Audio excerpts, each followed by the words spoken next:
ఒకటి ఎవరి మీద ఆరోపణలు చేయదలుచుకోలేదు.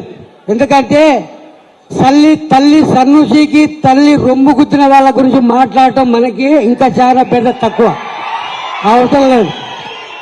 గత 25 సంవత్సరాల నుండి కనీసం నీ ఎమ్మటి ఓవడు లేనాడు ఇదే చిట్లంగుంటలో ముగ్గుట్ల నేను ఒకరిని తెలంగాణ ఉద్యమం. కానీ ఆయన ఎవడు కొడతాడో ఎవడు తిడతాడో తెలియని పరిస్థితి. రోడ్డమ్మటి పోతుంటే ఈయన గెలిపిస్తాడని పక్కన నవ్విన వాళ్ళు ఇంతమందిని దాటేసుకొని కూడా కేసీఆర్ బాటలోనే నడిచినాం. అన్న బాలరాజు అన్న గారు కూడా చాలా మనం నమ్ముకున్నందుకు ఇంతమంది తయారు చేసినావు. అచ్చంపేట తాలూకాను కూడా కొంతవరకు మెరుగుపరిచినావు, అది ఎవరు కాదనలేరు. కానీ ఇవాళ కష్టకాలములో కరువు కాలములో ఇవాళ పార్టీ లేనంత మాత్రం వల్ల వదిలిపెట్టిపోవటం మాత్రం చాలా బాధగా ఉంది. నాకు మాత్రం ఎవరిని ఏమి నేను దృష్టించను, ఎవరిని ఏమి నేను విమర్శించను. కాకపోతే ఒకటి, నీ ఎమ్మటి నువ్వు పోగానే నీ ఎమ్మటి వస్తారనుకోవటం మాత్రం పొరపాటు.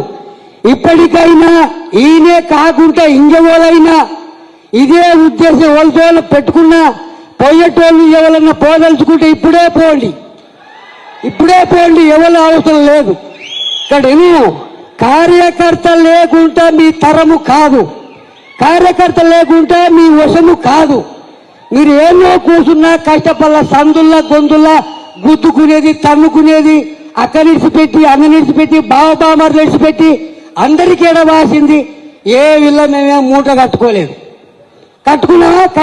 కట్టుకున్నది మీరు కట్టుకొని కూడా మమ్మల్ని ఇంత అన్యాయంగా నడేట్లో ముంచి పోతే ఇవాళ బీజేపీలకు పోయినా కనీసం 15 ఏళ్లకు 15 మంది కార్యకర్తలు కూడా చదవారు ఆ పార్టీకి.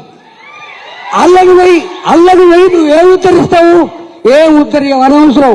నీ జీవితం ఖరాబు చేసుకున్నావు, అనవసరంగా నువ్వు ఆగమైనావు. అది కూడా నాకు చాలా బాధగా ఉంది. ఎందుకంటే నీతోని 25 ఏళ్ళు ఉన్నా కాబట్టి బాధనే పడుతున్నా. నిన్నైతే నేను విమర్శించతలుచుకోలేదు. ఇంకొకటి, అలివి గారి హామీలు ఇచ్చి